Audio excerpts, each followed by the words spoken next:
वो कि आपके जो बच्चे हैं वो आपका ध्यान रखेंगे। मेरे को आप जो स्मार्ट पीपल लोग होते हैं वो अपनी मिस्टेक से सीखते हैं, लेकिन जो रियल शार्प वंस होते हैं, जो इनका दिमाग और भी ज़्यादा चलता है, वो दूसरों की मिस्टेक से सीखते हैं। तो ये डिसाइड आपको करना है कि आपको खुद को मिस्टेक करनी है या दूसरों की मिस्टेक से सीखना है। नमस्कार मित्रों, हम आपका स्वागत करते हैं हमारे बेस्ट एलआईसी प्लान के चैनल पर। सो मित्रों, आज हम बात करने वाले हैं रिटायरमेंट क्यों ज़रूरी है और ये क्यों रिक्वायर्ड है, क्या क्या रिस्क जो होते हैं जो हम लेते हैं, क्यों रिटायरमेंट प्लानिंग ज़रूरी है आपके लिए, क्या ऐसे 5 रिटायरमेंट मिस्टेक्स हैं जो लोग करते हैं जो कि आपको नहीं करना है।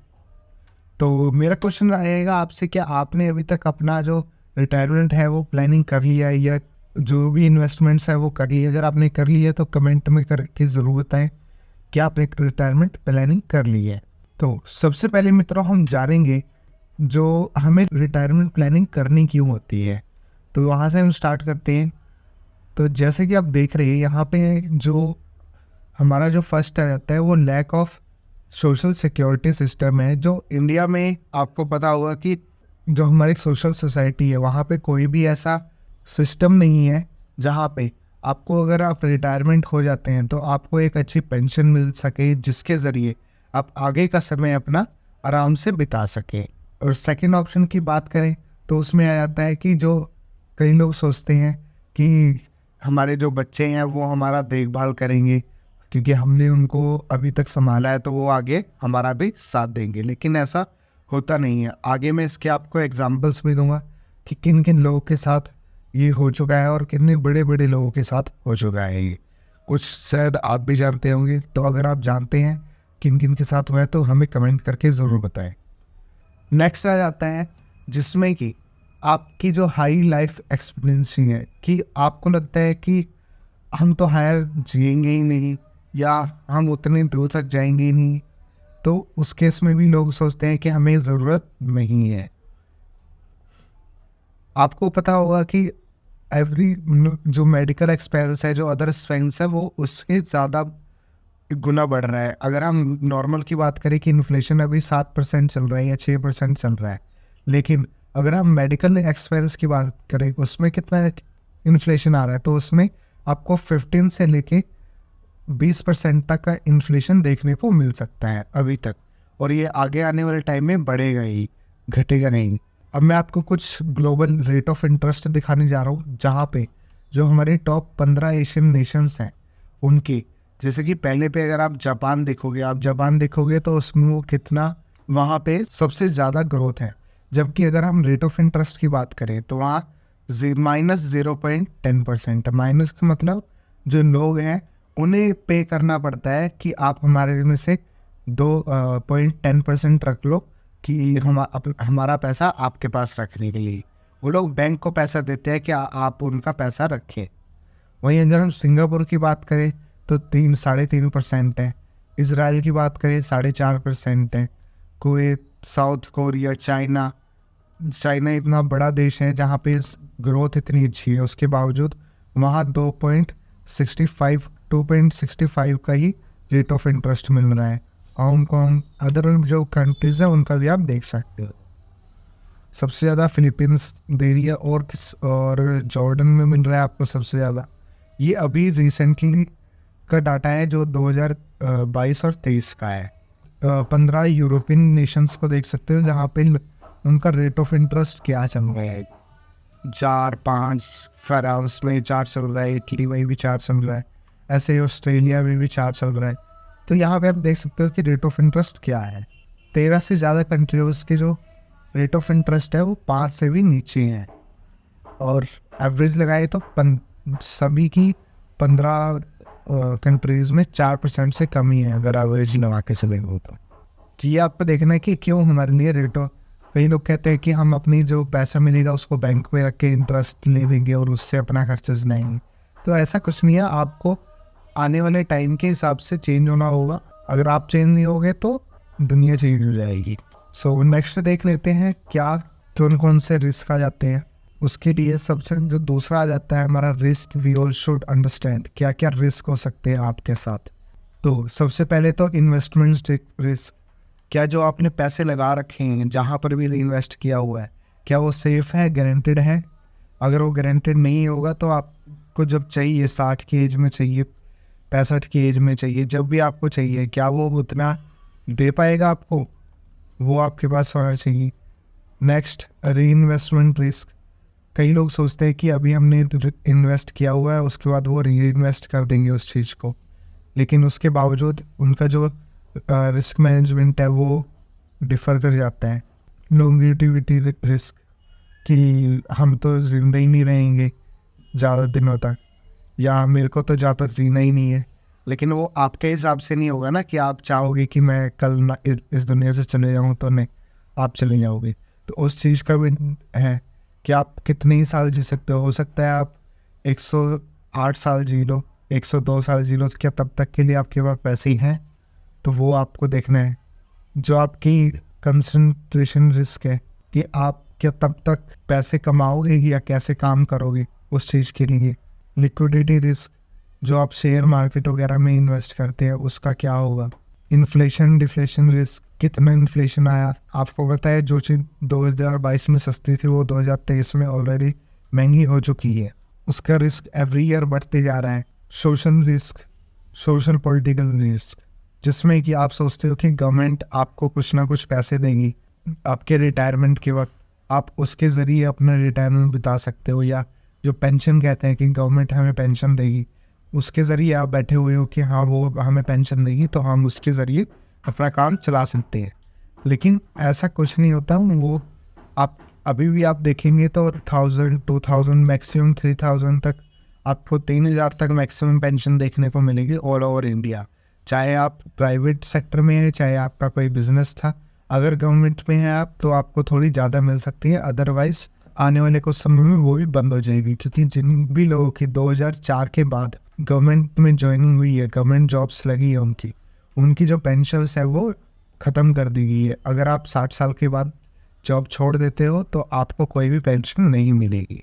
वहीं अगर हम फिक्स डिपॉजिट की बात करें जो 2023 में अभी तक चल रहे हैं, तो वो मैक्सिमम सबसे ज़्यादा 7.1 चल रहा है, जो कि कोटक महिंद्रा बैंक में चल रहा है, जो नॉर्मल रेट्स है ईयरली बेसिस पे। अदरवाइज जो सीनियर सिटीज़न है उनके लिए ज़्यादा भी है, उनके लिए 7.60 है जो कि मैक्सिमम रेट ऑफ इंटरेस्ट है, जो कि कोटक महिंद्रा बैंक दे रही है। अदरवाइज जो आप देख सकते हो उनमें से 6, 7, 6.75 ऐसे करके रेट ऑफ इंटरेस्ट चल रहा है। रेट ऑफ इंटरेस्ट की बात करें जो LIC आपको प्रोवाइड करवा रही है, 2000 अगर हम 1990 से देखेंगे तो उस वक्त रेट ऑफ इंटरेस्ट 14% था, लेकिन जो LIC ने आपको भरोसा दिया था वो 12% का दिया था, लेकिन वो लॉन्ग लाइफ का था। उसमें अभी तक लोग, जितने लोगों ने 1 करोड़ उस वक्त दिया था, वो आज भी 12 लाख रुपये ले रहे हैं इंटरेस्ट के तौर पे ईयरली बेसिस पे। वहीं अगर 95 में आप देखोगे तो वो 13% हो गया था। ऐसे ही आप देखेंगे तो अभी तक 14 से लेके 6.2 तक आ गए हैं, लेकिन अभी भी जो LIC है वो आपको 6.12 ईयरली बेसिस पे गारंटेड लॉन्ग लाइफ देने को तैयार है, कि आप अगर इसमें इन्वेस्ट करते हैं तो आपको इतना पैसा गारंटेड लॉन्ग लाइफ मिलेगा। लेकिन अगर आप कुछ डिफरेंट प्लान्स भी हैं जिसमें कि आपको एक अच्छा रेट ऑफ इंटरेस्ट मिलता है, कुछ टाइम के बाद आप ले सकते हैं, तो उसमें आपको वापस से 14% तक का रेट ऑफ इंटरेस्ट देखने को मिल जाएगा। नेक्स्ट देख लेते हैं हम कि जो आपके कॉमन मिस्टेक्स हैं वो क्या क्या कर रहते हैं। जो आपके कॉमन मिस्टेक्स रहते हैं लेके रिटायरमेंट प्लानिंग को लेके, वो कि आपके जो बच्चे हैं वो आपका ध्यान रखेंगे। मेरे को आप कुछ एग्जांपल ही होंगे, मैं आपको बताना चाहूँगा कि जिनके पेरेंट्स को वो अपने बच्चे अपने साथ रखते हैं, अदरवाइज उनको घर से निकाल देंगे, उनको खाना नहीं देंगे, उनको रहने के लिए जगह नहीं देंगे, या किसी वृद्धाश्रम में भेज देंगे, या किसी रेंट पे भेज देंगे जहाँ पे वो अकेले रहते हैं। उनको देखभाल करने के लिए कोई नहीं होता और कोई भी उनका साथ देने के लिए नहीं होता। जो गारंटेड पेंशन प्रोडक्ट्स हैं जिसमें उनको बता दिया जाता है कि हाँ आपको इतने पेंशन मिलेगी ही मिलेगी, उस पर वो मना कर देते हैं कि हाँ मुझे तो इन्वेस्ट करने की ज़रूरत ही नहीं है, मेरे पास और एसेट्स है, उसमें मैंने इन्वेस्ट कर रखा है, इसमें कर रखा है। लेकिन उस वक्त क्या, जब आपको ज़रूरत होगी उस वक्त पैसे ना मिलेंगे तो फिर उसको क्या करोगे यार।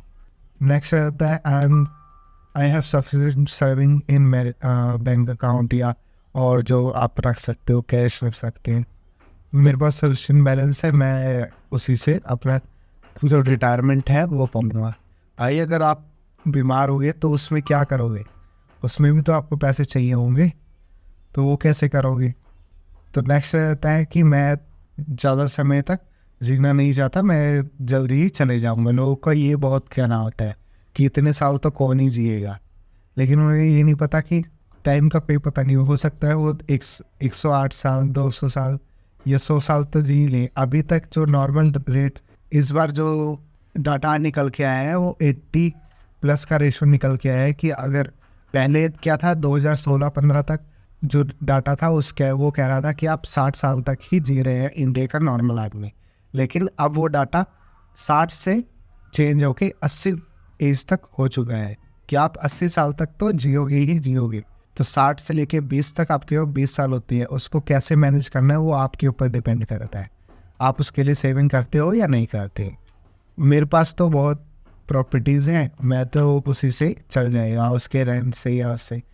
क्या पता उस वक्त रेट जहाँ आपने प्रॉपर्टी ली है वो एरिया अच्छा ना रहे, क्या पता उस जो एरिया की जो वैल्यू है वो घट जाए, तो आप उस वक्त क्या करोगे। तो उस अगर वहीं आपने किसी गारंटेड प्रोडक्ट में इन्वेस्ट कर रखा है कि हाँ मुझे इतने पैसे मिलने ही मिलने हैं, तो उसमें आपका ज़्यादा बेनिफिट रहेगा, बजाय कि आप प्रॉपर्टी लो, बजाय कि आप सेविंग्स करो। नेक्स्ट आ जाते हैं कि देख लेते हैं हम कि क्यों रिटायरमेंट रिक्वायर्ड है। अब हम देख लेते हैं कि रिटायरमेंट प्लानिंग क्यों ज़रूरी है। तो सबसे पहले हम A.K. हेंगल जी की बात करेंगे, जो एक फेमस फिल्म एक्टर थे जिन्होंने अपने रिटायरमेंट प्लानिंग नहीं करी थी। क्यों नहीं करी थी? कि उन्हें लग रहा था कि जो दूसरे उनके परिवार वाले हैं या और लोग हैं वो उनकी हेल्प कर देंगे, लेकिन जब वो हॉस्पिटलाइज हुए तो उनकी जो मेडिसिन्स के लिए थे उनके पास पैसे नहीं थे, कुछ भी ज़रूरत के लिए उनके पास पैसे नहीं थे। तो फाइनली उनको वो इस दुनिया से चले गए कि उनके पास कोई भी ज़रिया नहीं था कि वो अपना जो ट्रीटमेंट है वो खुद से करा सकते, वो दूसरों के ऊपर डिपेंड थे कि हाँ वो हेल्प कर देगा या वो हेल्प कर देंगी। लेकिन आपको खुद से अपना जो प्लानिंग है वो खुद से करना चाहिए, ताकि आपको ऐसा दिन ना देखना पड़े बुढ़ापे। आप तो गीता कपूर जानते होंगे, आप फेमस एक्टर हैं, ये भी इन्होंने 100 से ज़्यादा मूवीज़ करी थी, लेकिन जब ये हॉस्पिटलाइज हुए तो उनके जो बेटे थे वो इनको हॉस्पिटल में ही छोड़ के भाग गए कि कौन इनकी देखभाल करेगा, कौन इनका खर्चा उठाएगा हॉस्पिटल का, क्योंकि ये इनका खुद का बेटा था। नेक्स्ट बात करें, आपने सब ने सुना होगा रेमंड चेयरमैन के बारे में, जिनके बेटे ने जैसे ही उन्होंने सारी संपत्ति, अपने सारा कारोबार अपने बेटे को दिया, उसने अपने बाप को बाहर निकाल दिया था, अपने घर से, अपनी कंपनी से, सब जगह से बाहर निकाल दिया था। तो आप सोच सकते हो जब लोग ऐसा, बड़े लोग ऐसा कर रहे हैं तो दूसरे तो क्या ही करेंगे। तो इसीलिए रिटायरमेंट प्लानिंग ज़रूरी है आपके लिए। आप इसको जितना जल्दी हो सके उतना आपके लिए ज़्यादा बेटर होता है। अगर आप अभी 30 की उम्र में हैं और अभी तक ये वीडियो देख रहे हैं तो मैं सजेस्ट करूँगा आप किसी भी प्रोडक्ट में इन्वेस्ट करें जिसमें आपको गारंटेड पेंशन का वादा किया जाता है, जिसमें आपके जो डॉक्यूमेंट्स है उसमें भी लिखा रहता है कि आपको गारंटेड एडिशंस इतने मिलेंगे या गारंटेड पेंशन इतनी मिलेगी ही मिलेगी। तो उस प्लान्स में आपको जाना चाहिए ताकि जो आपका रिटायरमेंट है वो ज़्यादा सिक्योर रहे। नेक्स्ट मैं कुछ लाइन्स आपके लिए लेके आया हूँ। Smart people learn from their mistakes but the real sharp ones learn from the mistake of others. मतलब जो स्मार्ट पीपल लोग होते हैं वो अपनी मिस्टेक से सीखते हैं, लेकिन जो रियल शार्प वंस होते हैं, जो इनका दिमाग और भी ज़्यादा चलता है, वो दूसरों की मिस्टेक से सीखते हैं। तो ये डिसाइड आपको करना है कि आपको खुद को मिस्टेक करनी है या दूसरों की मिस्टेक से सीखना है। मिलते हैं नेक्स्ट वीडियो में, तब तक के लिए धन्यवाद। जय हिंद।